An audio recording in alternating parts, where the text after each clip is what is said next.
Today we're going to finish up functions and evaluating functions. So this is homework 1 still.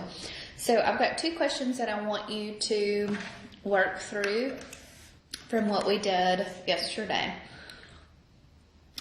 So they're finding the domain and the range, and then does the graph represent a function? So take a minute to do these 2 for me.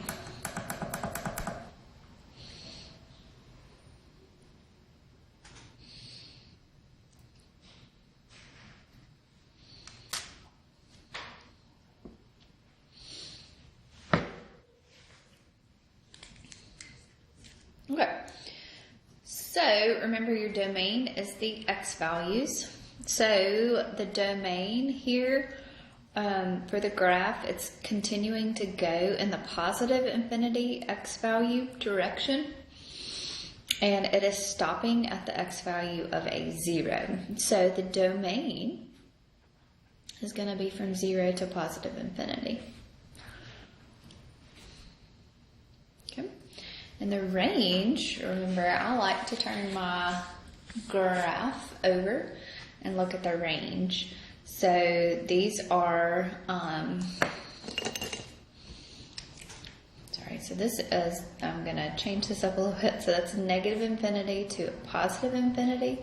So your range is going to continue to go in both directions. So it's going to be from negative infinity to positive infinity.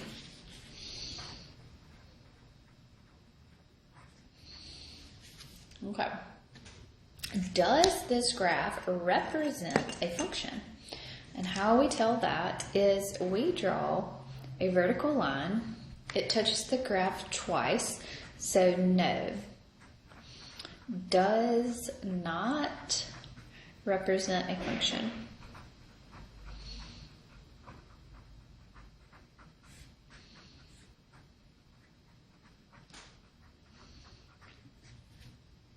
Okay. All right, so let's look at number 2 here. So the domain is what my x values can be. So this is my negative infinity direction, and this is my positive infinity direction. And it's defined, it's going to continue to go in both directions. So my domain is negative infinity to positive infinity.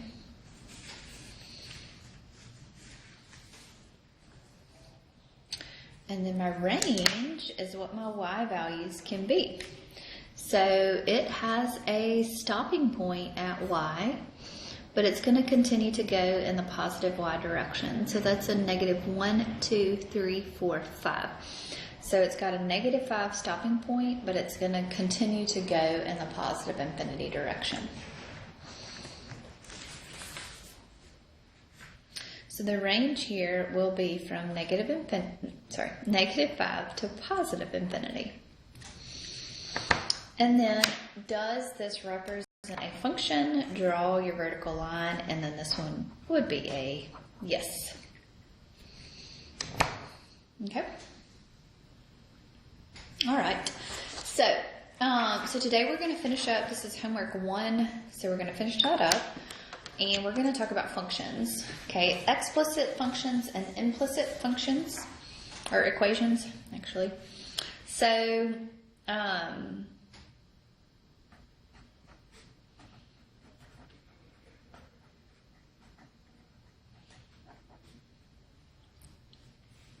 we have 2 types of equations: explicit equations and implicit equations. So explicit equations are solved for a specific variable.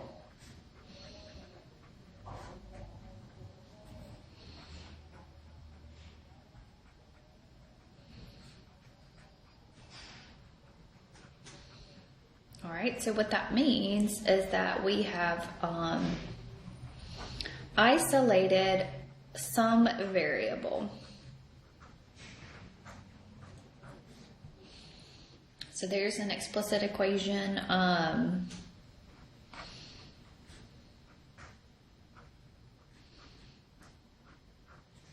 Here's an explicit equation. Okay. Implicit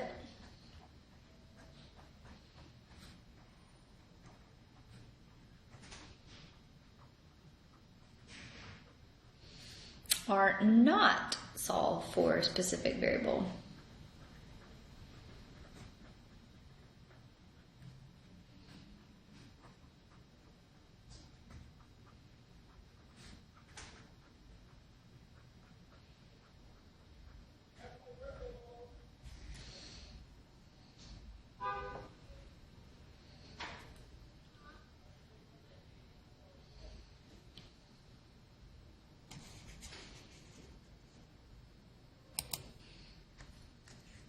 Okay, so examples of that would be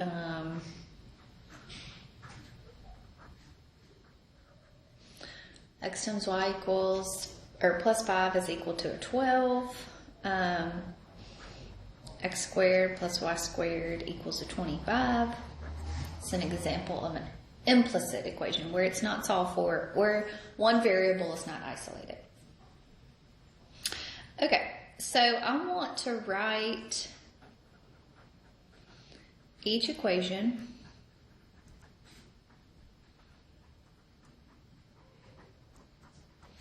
explicitly in terms of x.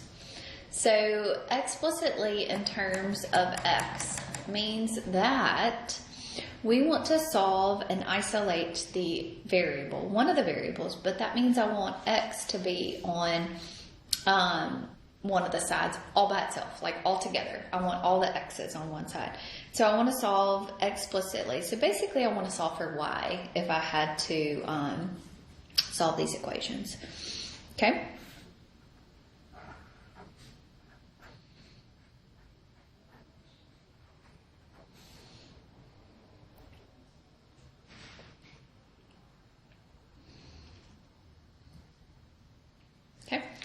So to solve for y here, I want to move the x to the other side. So I'll subtract my x.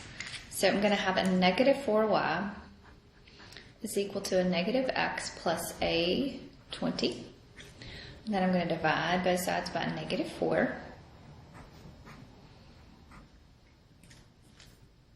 So y is going to be equal to a positive 1/4 x minus a 5. So there is in terms of the variable x.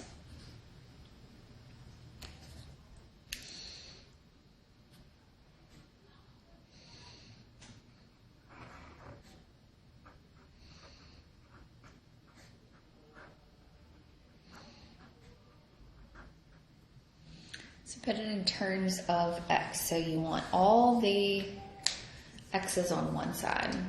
So you want to get y completely by itself.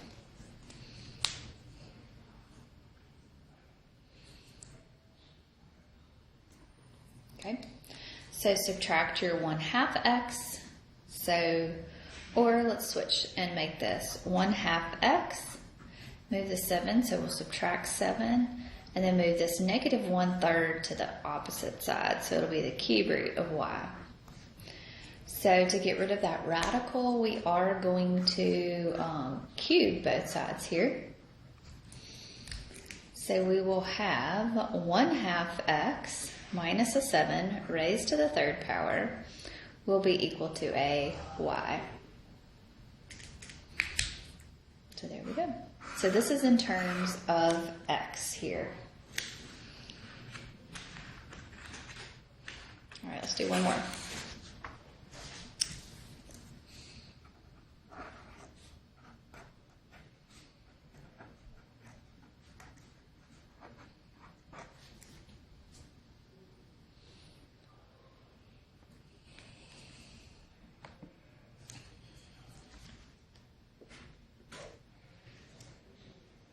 Okay, so I want to get in terms of x. So I'm going to add the 1. So I'm going to have 5, or xy minus a 5y is equal to 2x plus a 1. I have y here, but I can't combine those, but I can factor out a y here. And I'll be left with x minus a 5 is equal to 2x plus a 1. Divide both sides here by x minus a 5. So I'll be left with y equals 2x plus a 1 all over x minus a 5. So this leads us into function notation. So function notation are explicit functions.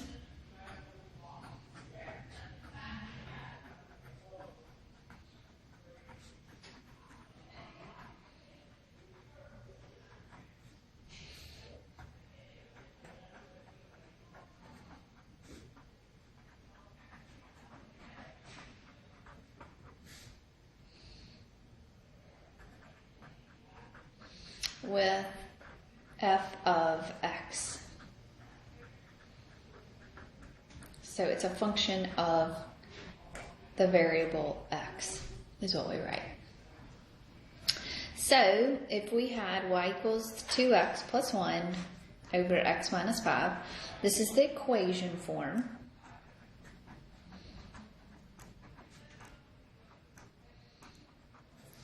Okay. The function notation will be f of x is equal to 2x plus 1 over x minus 5. All of the variables over here are x.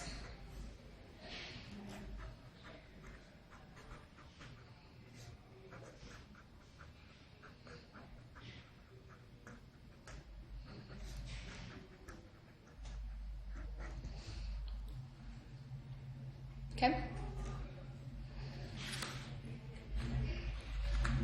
So basically, when you evaluate functions, you are going to be replacing the x with what variable or what value you want to evaluate it with. Oh, I think that's 3.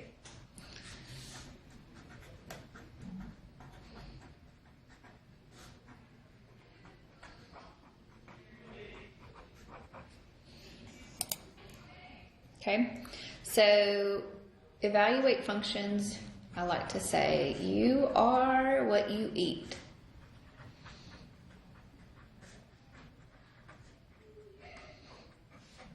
So, here is my function.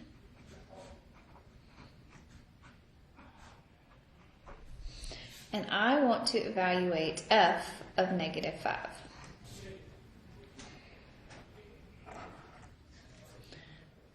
So when I plug in a negative 5, so I'm eating a negative 5, so inside my x is I want to have a negative 5.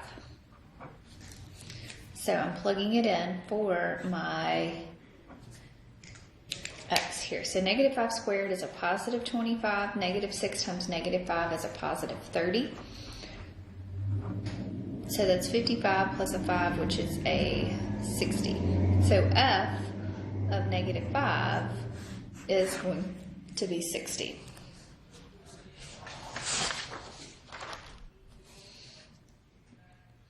Okay. So y'all do this one for me.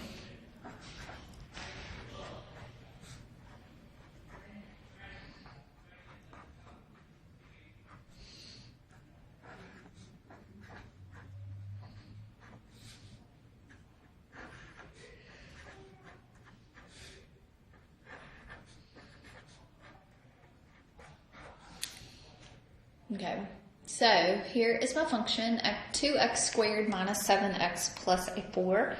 And I want to find g of x, did I say that? G of negative 2, g of 0, and g of 3 of x.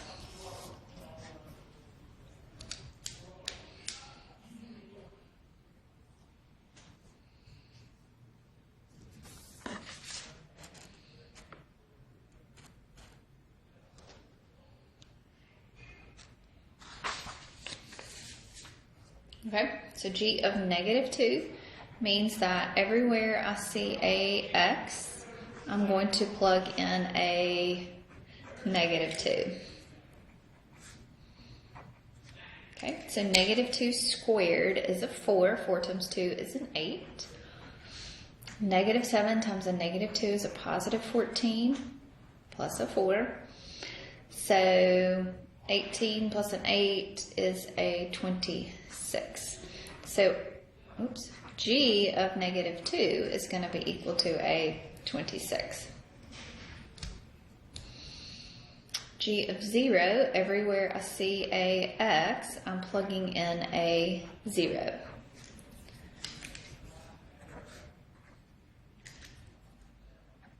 So G of 0 is going to be equal to a 4.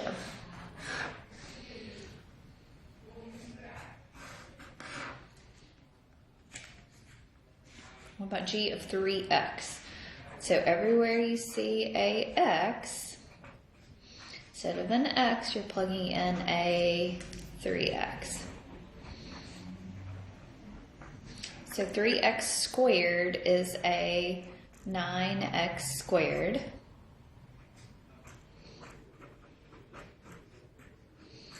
And then we'll simplify from there. So this will be 2 times 9, which is an 18x squared, minus 7 times 3, which is a minus 21x, plus a 4. So we get another function, because you're actually plugging in another function inside of your function. Okay?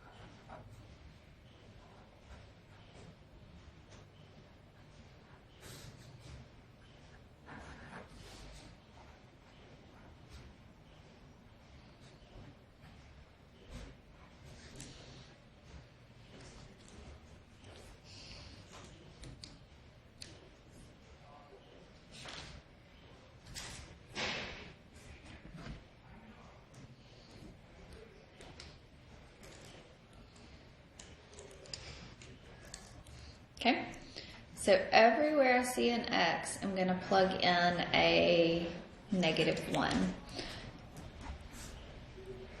So we'll have a negative 1 cubed, which is a negative 1. Negative 1 squared is a positive 1, so that would be equal to a 0.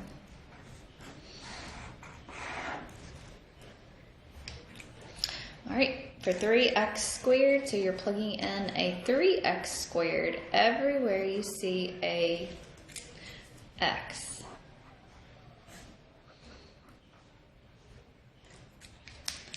So 3 cubed is a 27. 2 times 3 is a 6.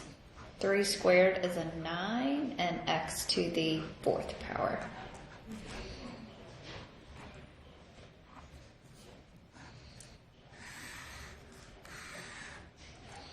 Okay. All right. So now you can finish up that homework 1 and work through that. So if you have any questions about anything, let me know. Y'all have a great day.